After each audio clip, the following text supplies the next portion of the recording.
geral, para que as pessoas possam perceber, tanto tem-se em conta o quanto a economia cresceu. No caso, olhando de forma setorial.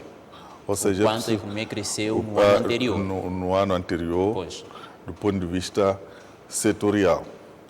E depois, não são afastadas as projeções de crescimento, tanto do ano em curso. Por que isto é importante? Porque ainda que, digamos, que houvesse algum sinal positivo relativamente ao desempenho do exercício passado, mas o futuro tem que ser tido em conta sob pena de pensarmos em usar estes dados para agora e mergulhar num ambiente desfavorável amanhã. Tudo isto é trazido, mas também olha-se a questão, é por isso que se chama reajuste e não aumento, porque é para ver o que foi corroído com o tempo e fazer essa reposição. No caso, estou a falar da inflação, por exemplo. E olhando concretamente esses dados que temos agora disponíveis, vai-se notar que a economia desacelerou para cerca de 1,85%. E a inflação está a menos está abaixo de 2 dígitos, o que significa que a inflação flutua, digamos, não em ritmo alarmante. Tanto, mas também existe o fator negocial, este é o fator básico que determina, tanto é ali onde trazemos todas as condições, toda a conjuntura, o que o mercado diz. Porque mesmo nesta reposição que falamos do que foi corroído, é preciso saber que se a inflação galopar, ela não só afeta o poder de compra do trabalhador, como também afeta o poder de compra das próprias empresas, empresas essas que dependem de matéria-prima para elaborar. Então, este jogo é um jogo coordenado, por isso que a CTA é muito importante isso. Ainda hoje voltou a trazer à tona a questão da revisão da fórmula de como é que se faz o reajuste de salário mínimo. E, felizmente, já temos algum estudo indicativo. O meu entendimento é que do ano passado para cá, ou pelo menos tendo em conta o desempenho, o crescimento econômico do ano passado, que foi extremamente baixo, de 1,9%, e 2, tivemos uma inflação relativamente moderada, praticamente abaixo de 5%. Se de facto aplicarmos a forma habitual, é provável que isso mostre para um aumento provavelmente baixo para a maior parte dos salários, porque alguns setores naturalmente foram extremamente afetados pela tensão pós-eleitoral, que o seu crescimento praticamente foi inexistente, o que de facto pode justificar algum espaço de tempo para que se mature a discussão, para que se encontre consensos mais benéficos para todos os lados envolvidos. Falo da classe trabalhadora e da classe empresarial, para que se avalie também de forma muito mais precisa os danos, os custos associados ao que nós assistimos em termos de queda da produção do ano passado, mas também ter-se alguma consolidação da trajetória de recuperação da economia que resulte numa negociação mais confortável e em acordos que sejam mais favoráveis para ambas as partes, porque ao olhar pela fórmula geral de cálculo do salário mínimo e também a olhar pelo desempenho econômico e pela inflação, é provável que qualquer resultado de uma negociação, talvez apressada nesta altura, não possa resultar talvez até num maior sacrifício para os trabalhadores, porque não há muito que se possa fazer do ponto de vista de aumento salarial se de facto tomarmos em consideração a crise de produção que se assistiu, ou pelo menos a crise de queda da produção que se assistiu no último trimestre. Bom, o que eu vejo, basicamente, provavelmente o centro, o que altera, porque a fórmula ela é objetiva em 2 elementos. Pois. Ela é objetiva no crescimento econômico, não se discute. Aquele foi o desempenho setorial e é algo dado. Quer o desempenho setorial, quer as depois temos a projeções já inflação. existem. Desculpe? Dizia quer o desempenho setorial do ano passado, quer as projeções já existem. E a fórmula, tal como disse, é objetiva. Sim, é objetiva. O que visualizo é não se chegar a um consenso, não termos provavelmente uma imagem completa ou mais sólida sobre como é que será o desempenho para o presente ano e talvez dar uma margem maior de tempo para que se ajuste o fator negocial, porque o grande centro de discussão será esse, será o fator negocial, porque se por um lado não temos pressupostos fortes para aumentar salários, pelo menos ao nível extraordinário. Aliás, eu lembro que, mesmo quando temos um crescimento econômico expressivo, por causa da base de cálculo do aumento salarial, o salário não aumenta de forma extraordinária.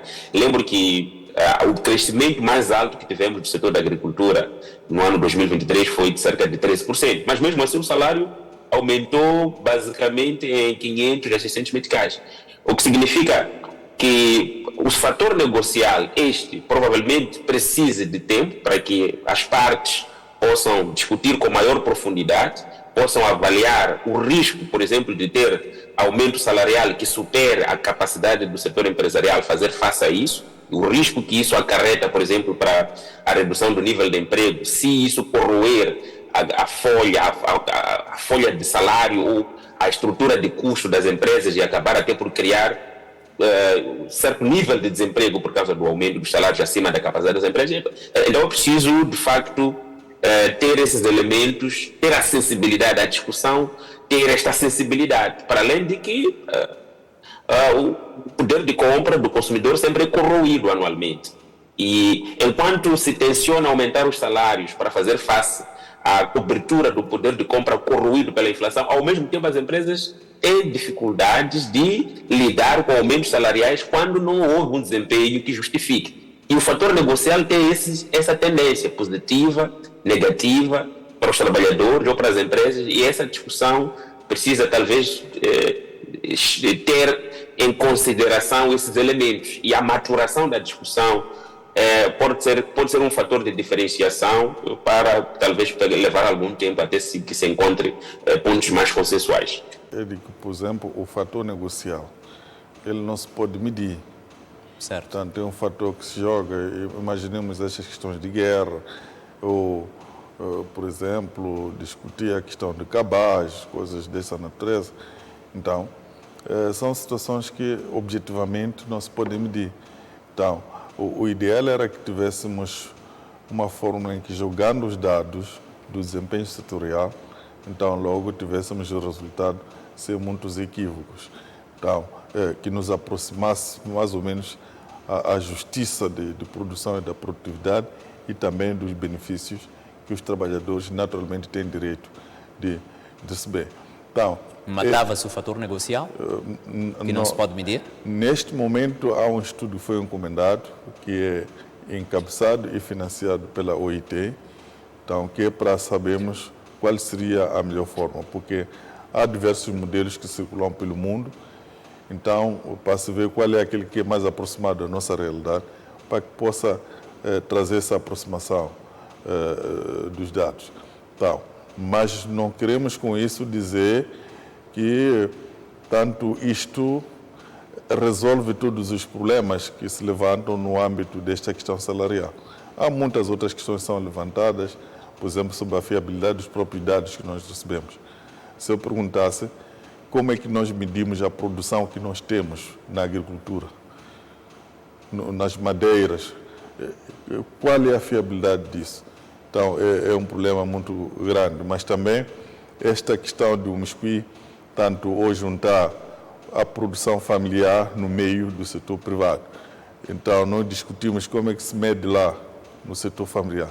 E não só, pode-se questionar, olha, se esta produção é para o consumo familiar, entrando aqui, qual é, tanto, a sua utilidade concreta neste caso. Então, há muita coisa que vai acontecer, entretanto, vamos diminuindo o que ainda é possível discutir e diminuir enquanto avançamos para purificar um bocadinho mais, para aproximar tanto esta realidade. Por que é importante discutir isso? É que as empresas têm que ser confrontadas com custos realistas para adequar também às necessidades de crescimento econômico. Agora, se nós saímos aí disparando dados que não são realistas, colocamos em causa o grande direito do trabalhador. Mas o que fundamenta esta desconfiança de não serem realistas os dados que são trazidos? Não, é que em alguns casos não há capacidade mesmo para medir a produção. Se eu dissesse como é que se mede a produção que acontece aqui na Catembe, por exemplo, quem é que mede isso? É muito difícil saber como é que mede. Se eu dissesse por que esse dado tem que se juntar tanto é apenas um exemplo. Por que isso tem que se juntar, por exemplo, à produção de natureza comercial com aquela familiar, sendo que tanto tem destinos diferentes. Então, isso levanta problemas. Porque se dissesse, olha, o excedente passa para lá, teríamos que determinar o setor familiar qual é o seu excedente que foi ao mercado e que acaba influenciando sobre maneira o mercado. Então, há muita discussão que se levanta em relação a isso, muito mais do que eu possa trazer aqui. O fato é que a preocupação da CTA é garantir que os dados que são trazidos para a mesa não coloquem em causa, como estava dizendo, o grande direito do trabalhador. Sempre que nós pretendemos proteger o trabalhador, temos que começar por proteger o posto de trabalho dele. Porque a partir do momento que ele perdeu o posto de trabalho, todos os restantes direitos caem. Então, esta é a necessidade. É por isso que mesmo no memorando de hoje, uma das coisas que foi vincada, tanto pelo governo quanto pelos trabalhadores e empregadores, é que tem que se lutar para se manter o posto do trabalhador. E isto é o que mais nos cabe neste memorando, garantir que os postos de trabalho sejam salvaguardados e por essa via ser a grande umbrella que protege os restantes direitos que decorrem de ter pelo menos um posto de trabalho.